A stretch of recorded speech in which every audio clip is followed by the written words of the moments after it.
आपको इन तीनों इक्वेशन का ग्राफ बनाना है इक्वल टू 3। तो हमें कोई भी स्ट्रेट लाइन बनाने के लिए कम से कम 2 पॉइंट्स की ज़रूरत होती है। तो यहाँ पर इस इक्वेशन का मतलब है कि y इसमें है ही नहीं, तो y कुछ भी हो x हमेशा रहेगा 3। अगर y 0 हो तब भी 3, 1 हो तब भी 3, 2 हो तब भी 3, -1 हो तब भी 3, राइट। तो ये y की वैल्यू है और ये x की। तो 3 और y 0 होना चाहिए, तो ये पॉइंट हो गया यहाँ पर, राइट। 3 और y 1 होना चाहिए, तो ये पॉइंट हो गया यहाँ पर। 3 और y -1 ये पॉइंट हो गया यहाँ पर। इन सबको ज्वाइन करेंगे तो हमें लाइन मिलेगी जो कि y एक्सिस के पैरेलल है। तो किस इक्वेशन की लाइन है आपको यहाँ लिखना पड़ेगा।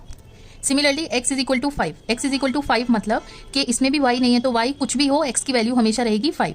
तो ये पॉइंट्स आपको मिल जाएंगे, इसको आप कनेक्ट कर दीजिए। तो यहाँ इक्वेशन लिख दीजिए x इज इक्वल टू 5। अब यहाँ इसकी लाइन ड्रॉ करिए। x अगर 0 होगा तो y हो जाएगा -4 और y अगर 0 होगा तो x हो जाएगा 2। तो पॉइंट्स आ 0 -4 कौन सा पॉइंट हो गया, ये वाला, और 2 0 कौन सा पॉइंट हो गया, ये वाला। दोनों को ज्वाइन कर दीजिए। यहाँ आपने इक्वेशन लिख दी लाइन की, इक्वेशन लिखना ज़रूरी है।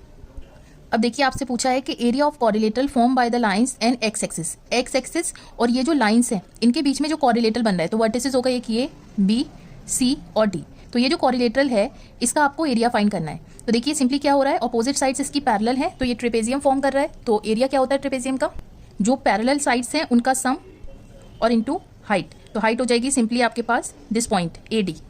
अब आप ग्राफ से देखेंगे कि इसके कोऑर्डिनेट्स क्या हो जाएंगे 3 और y कोऑर्डिनेट हो जाएगा सिंपली 2, राइट। सिमिलरली इसके कोऑर्डिनेट हो जाएंगे 5 और y कोऑर्डिनेट हो जाएगा 6। तो जब आप ग्राफ पे बनाएंगे तो ये कोऑर्डिनेट्स आपको क्लियरली दिखेंगे। तो ये जो लेंथ है ये कितनी हो गई आपके पास 2 और ये वाली लेंथ हो गई आपके पास 6। तो ये हो जाएगा हाफ 2 + 6 और हाइट क्या थी AD मीन्स ये वाली लेंथ, ये कितनी हो गई 1 यूनिट 2 यूनिट 2 यूनिट। तो एरिया आ गया 8 यूनिट्स एंड इट्स सिंपल।